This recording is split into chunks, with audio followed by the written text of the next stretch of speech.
what's going on? It's the Fantasy Professor here, back at it again with a brand new video. Today's November 9th, and I wanted to be doing something different today. Usually you would see me using the whiteboard, but since it's 11-game slate, I wouldn't have enough room to write it all on the whiteboard. So I got it all here down on my phone. I'm going to go through it step by step, as we usually do. To recap from last night, we had a pretty successful night in the DFS community. If you watched all my videos, and if you watch my previous video, you would see I projected a lot of these guys, and they all went off. Starting with Dennis Schroeder, he had 39 fantasy points. If you had him going up against Kyrie Irving, I told you guys he's not a great defender, and obviously he went off, and he proved it going against Kyrie. As opposed to Dennis Schroeder, Kyrie also went off on Schroeder. He had 40.75 fantasy points. So if you had them both in a lineup, you probably won and got very successful.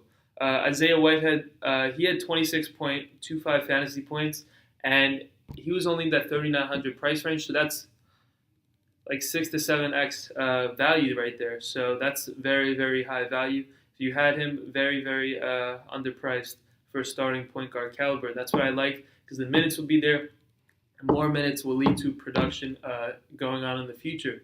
Trevor Booker, 35.25 fantasy points. He was a monster last night against the Minnesota defense. Even though it was a close game, he was their only reliable guy in their front court as opposed to Brook Lopez. Eric Bledsoe, he had 42 fantasy points. Nobody really had him. He was like 6-7% owned in my GPP that I played last night. So if you had him, you probably won some money. CJ McCollum, he was the highest scorer of the night. He had 57.5 fantasy points.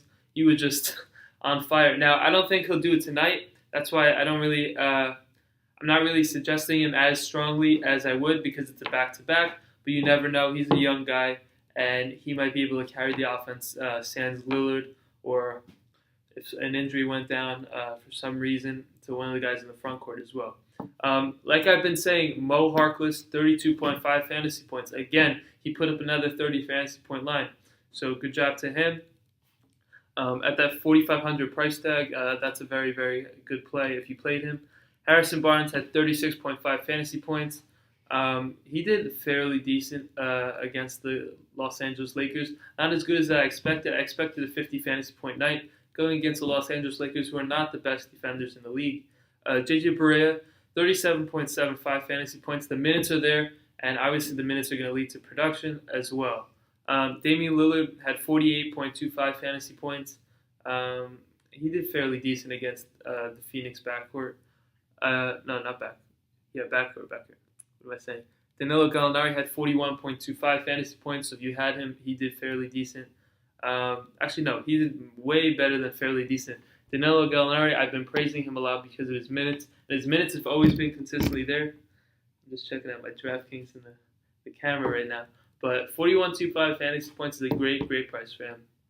No, great price, great production for his minutes that he gives and contributes every night. And last but not least, Emmanuel Mudiay, 35.5 fantasy points. Coming off that huge outing against the Boston Celtics, he followed up with another nice performance. Now let's get into today's slate, starting with the Minnesota and Orlando game. It's a 199 over/under. A few guys I like in this game: Elfrid Payton, Aaron Gordon, and Serge Ibaka on Orlando's side, and Wiggins and Deng on Minnesota's side. Now, I feel like Elfrid Payton going up against the rookie Chris Dunn. Elfrid Payton should have a fairly decent stat line. And I feel like he is going to get, tonight, he's going to get very, very close to a triple-double. So I predict that he's going to have 35 fantasy points tonight. I feel like he's in a great spot, one of the best point guard picks of the night, as opposed to Derrick Rose, who we'll get to next. Aaron Gordon going up against Andrew Wiggins, Gorgie Deng, Karl-Anthony Towns. Not the best defenders, but they're coming off a back-to-back, so we don't know how if they'll be 100%. That's why I like going with Aaron Gordon. Aaron Gordon and Ibaka tend to play better at home. They feel more motivated to contribute on the offensive end as well as the defense. Ibaka, he's going to block shots, shoot some three-pointers. He should be a fairly decent play tonight. Wiggins is coming off his career-high 36 actual points, and if you had him last night, I didn't suggest him. He was the one Timberwolf I didn't suggest. I don't know why. He dropped like 53 fantasy points. If you had him, he was probably in the winning lineup. He was in the winning lineup that I looked at last night. Gorgie Jang, he hasn't been doing that well, especially against Brooklyn. I thought he was going to do better. Obviously, he didn't, so I feel like this is a nice bounce-back spot. Ibaka and Gordon are not, known for their defense, but, some things can happen, some can't.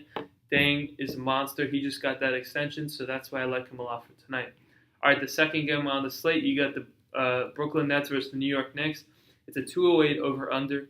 A few guys I like in this game, Derrick Rose, Carmelo Anthony, and Kristaps Porzingis on New York side. Trevor Booker, Isaiah Whitehead, and Justin Hamilton on the Nets side. Now let's get into the Knicks side first.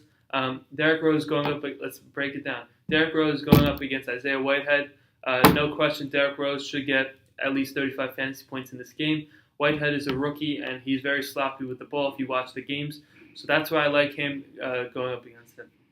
Carmelo Anthony going up against Rondé Hollis-Jefferson. Now, Hollis-Jefferson's only in the second year in the league. I don't know how well he's going to guard Carmelo Anthony. And for that reason, I like him a lot tonight.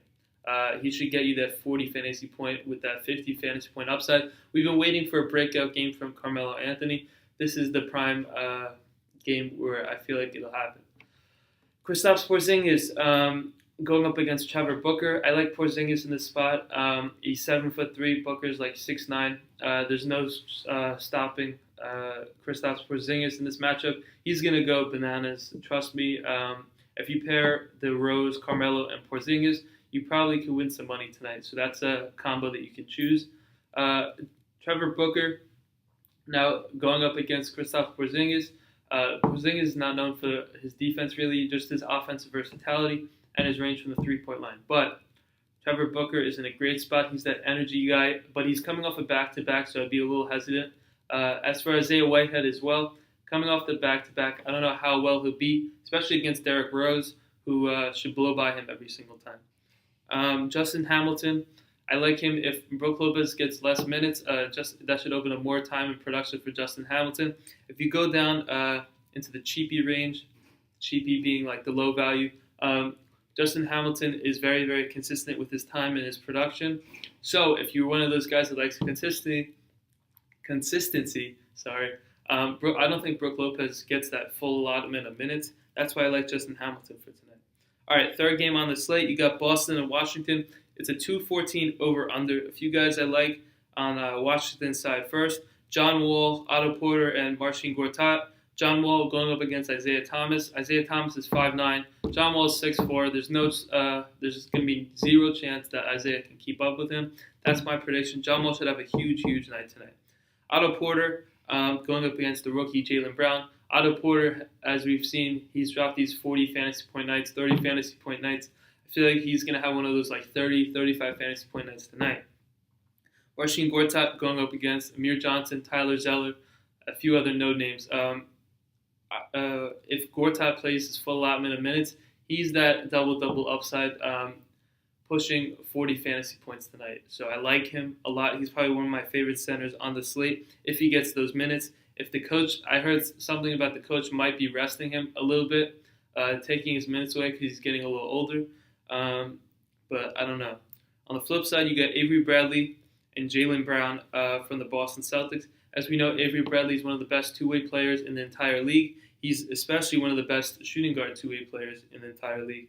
Jaylen Brown as well. It's a rookie. Jay Crowder is still out, so he's going to go up against Otto Porter. I don't know how well he'll do, but the way he did against LeBron James, I feel like he's going to have another bounce-back performance. And going against Otto Porter is a great spot for him tonight if you wanted to pick him up. All right, fourth game on the slate, you got Utah Jazz and the Charlotte Hornets. It's a 192 over-under. On Charlotte's side, I like Kemba Walker and Nick Batum. Walker because he dropped that 50 fantasy point night. That same day that I told you guys to all pick him, he was only 9% owned. What happened? He had that 51. I think it was like 51.5 fantasy point game. So if you had him, you probably won that night. You got to listen to the people that I'm saying because I'm picking the right people. Not always, as you've seen, but I'm figuring out guys that I feel like will go off and very, very much have a high chance of going off as well. Nick Batum, if Michael K. Gilchrist is out, Nick Batum's going to switch that small forward spot and I like him going against Gordon Hayward. Nick Batum's very, very versatile offensively and defensively, so he's in a great spot. He's been very consistent.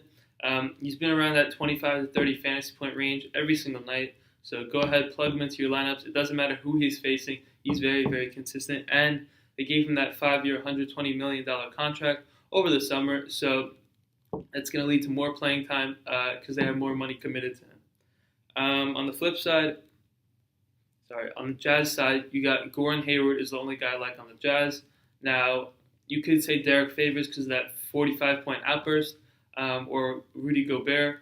Actually, you know what? I like Rudy Gobert in this spot. If you want to go ahead and plug him in, going up against Roy Hibbert, Cody Zeller, a few of those other guys. Roy Hibbert, no, not Roy Hibbert. Rudy Gobert is in a great spot tonight, so I like him. And Gordon Hayward going up against, again, no MKG, so Nick Batum should slide over. He should be that small forward. Nick Batum sometimes plays shooting guard. They might have like Jeremy Lamb replace him or Marco Bellinelli at that shooting guard position and then slide over Nick Batum. They can go a few ways with that. All right, that covers that game. Fifth game on the slate, you got Philadelphia and Indiana. 208 over under. On Indiana's side, I like Jeff Teague and Miles Turner, and as well as Paul George. Now, Jeff Teague going against Sergio Rodriguez, one of the worst point guard defenders in this league. He's been consistent, Sergio, but I like Jeff Teague a lot of the spot. He's at home and should give you a lot of production tonight. This is a great stack if you want to do that. Miles Turner, again, Jahlil Okafor, Dario Saric, Ersan Ilyasova, none of those guys scare me at all. So with that being said, I like Miles Turner for tonight, and as well as Paul George. Now, if it turns into a blowout, George obviously is not going to play his full allotment of minutes. We haven't seen that breakout game yet. That's why I like Carmelo Anthony a little bit more, but he's a great guy to look for tonight. And on Philly's side, I like nobody. This is a very, very bad matchup for them. Indiana, Paul George called out the Pacers' chemistry, so I feel like this is going to be a great game for them. Monte Ellis is also a guy you could look for at that shooting guard spot. All right, sixth game on the slate, you got Chicago Bulls and the Atlanta Hawks. 203 over under. On the Atlanta Hawks side, I like Kent Bazemore and Paul Millsap. Now, Bazemore going up against Jimmy Butler. Dwayne Wade. And Paul Millsap going up against Taj Gibson. Now, Bazemore, he had that 35 fantasy point outburst the other night. I like him. I've said in my videos that he's a great player. I like him at that 203 over under. That's what's kind of shaky. They might lock. Atlanta's on a back-to-back, so we don't know how well and if they are 100%. But they're at home tonight, so they're the favorites to win. Kent Bazemore against 34-year-old Dwayne Wade defense, which is not the best, but at times when he steps up to the plate, he really steps up. And Dwayne Wade is going to be on a back-to-back because, as you know, tomorrow he's playing in Miami. So I don't know if Wade gets his full allotment of minutes. I feel like they're going to save him for tomorrow, and tomorrow's going to be his big game. So I would be hesitant about using Wade tonight. That's the reason why I would pick Jimmy Butler as the only other Chicago Bulls guy I like, because Jimmy Butler is he's their go-to player, especially if they limit Dwayne Wade. He's going to get that full allotment of minutes on the road, especially. Atlanta doesn't really have any of those key lockdown defenders, but Jimmy Butler is a two-way all-star. So I feel like you should have no problem torching the Atlanta Hawks defense, especially on their back-to-back. So I said Millsap going against Taj Gibson, not really that good of a defender. All right, that covers that game. Seventh game on the slate, you got Toronto and OKC, 202 over under. On OKC's side, Russell Westbrook, you know about him. His price dropped from that 12K range. It's now at like 11.9. Great value play at that point guard spot. I just don't know how he'll be against Kyle Lowry. Now, he hasn't disappointed yet. Well, actually, you know what? He has, especially at his price. His price is ridiculous. I outright think James Harden is the best fantasy DFS player in the entire league. Very consistent. Has that 62 fantasy point consistency every single night. That's what he's averaging on the year. Let's call it Russell Westbrook and Sabonis. Like I said, I suggested him when he was at that 3,300 range, and he dropped that 32 fantasy point game. So I like him a lot tonight, especially against Toronto, who will maybe or maybe not be without Jonas Valanciunas. which makes me like Sabonis a little bit more tonight. The eighth game on the slate. Oh wait, no, I'm sorry. On Toronto's side, my bad. No. So it's Westbrook, Sabonis, and Enes Kanter. Enes Kanter going up against the backup bench of Lucas Nigeria, Pascal Siakam. Those guys don't scare me a bit, especially going against Enes Kanter, who torched the Miami Heat defense and the other game before, dropping consecutive back-to-back 45 fantasy point games. So I like him a lot on the spot. And the only other guy I like on Toronto is DeMar DeRozan. We know why. His scoring will be there. He's carrying the team offensively, and he's going to need other people to contribute as well, but he's their focal point on the offense. He's their go-to scorer. All right, eighth game on the slate, you got Detroit Pistons and the Phoenix Suns, 205 over-under. Brandon Knight is the only guy I like on Phoenix's side, and that's weird, but they're coming off a back-to-back, number one. Number two, Brandon Knight played for the Detroit Pistons when he came into the league as a rookie. They didn't treat him very nicely. I feel like he's a great revenge game. So if you like those revenge game narratives, there you go. I just wanted to include that in there. On the flip side, you got Andre Drummond going up against Tyson Chandler, who may or may not play. Not a great defender at all, and Alex Len. So this is a great bounce-back spot for the Detroit Pistons, especially if they got thrashed by the Los Angeles Clippers a few nights ago. So I really like him in this spot, as well as KCP. Going against Devin Booker and Brandon Knight, consequentially. So he's in a great spot as well. Great. They should have both of them. KCP and Drummond should have great performances. They only scored like 80 points in the entire game compared to like the Clippers like 112 or whatever. It was just horrible game. I watched it very slow. Nothing could go in for Detroit, so I feel like they're going to come out and destroy the Phoenix Suns tonight. 9 p.m. on the slate, you got Houston Rockets and San Antonio Spurs, 210 over-under. James Harden is the only guy I like on Houston's side. He intrigues me a lot, but I feel like San Antonio is going to lock up Kawhi Leonard on him. That's why I would rank Kawhi Leonard higher than James Harden tonight, because I don't know how well James Harden is going to do to create his own shot and get other players involved as well. That being said, the guys I like on San Antonio, Kawhi Leonard should shut down James Harden tonight. But James Harden is running their whole team, so that's why I would like to include him in this slate breakdown. Kawhi Leonard and LaMarcus Aldridge. LaMarcus going up against Ryan Anderson, the worst power forward defender in the entire league. Great spot tonight. You can even use a little bit of Pau Gasol if you want, but Aldridge is in a perfect spot. Leonard should feed him the ball a lot tonight, and he should go to town on Ryan Anderson. 10th game on the slate, you got Portland, Los Angeles Clippers, 205 over-under. Now, I think these guys faced twice already, or once in the first week of the NBA. A few guys I like. Evan Turner. Now, what's his name? Al-Farouq Aminu will not be playing this game. With that being said, Mo Harkless is going to switch over to the 4, which is going to allow Evan Turner in to the 3 spot. Terry Stotts is going to mix up the lineup tonight, I just read. So he's in a great spot tonight. I like him a lot. High upside, and the Clippers have no wings to guard him. So he's a ball-dominant small forward, but he is very high upside. And I don't really feel like anyone's going to be on him, but we'll see what happens. On the flip side, you got Chris Paul, Blake Griffin, and Mo Spades. Paul, the most consistent point guard in the entire league. He's been dropping 40, 50, 60 fantasy point games at that 8,000 price tag. Nothing better than him tonight. I like him a lot more than Lillard as well. Blake Griffin going up against the front court of Mo Harkless doesn't scare me. And a few other those, Ed Davis, Noah Vonleh, doesn't scare me at all. Blake Griffin's in a great spot. And the last time they played Portland Trailblazers, they had 55 fantasy points. He had 55 fantasy points against the Portland Trailblazers. Mo Spades as well. If this turns into another blowout, again, Portland's on a back-to-back. I don't know how well they'll do offensively or defensively. The Clippers obviously are the best defense in the entire league right now. So if it turns into a blowout, Mo Spades should get a lot of run. And at that 3,000 whatever price tag, he's in a great spot and should chuck up a lot of threes tonight because he spaces the floor pretty nicely. Last game on the slate. Damn, we're 20 minutes into this video. All right, let's finish this up. Dallas and Golden State, 2-9 over/under. As you know, Seth Curry destroyed the Los Angeles Lakers last night. I like him going up against his brother Steph, Harrison Barnes, and Andrew Bogut. So the Mavericks are a knockoff version of the Golden State Warriors championship caliber team with Curry, Barnes, and Bogut.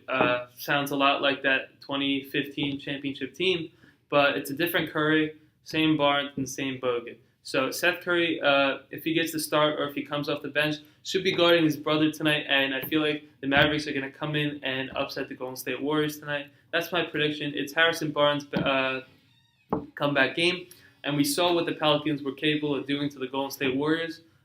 So Harrison Barnes is in a great spot tonight, going up against Kevin Durant, and he should lock him down pretty easily.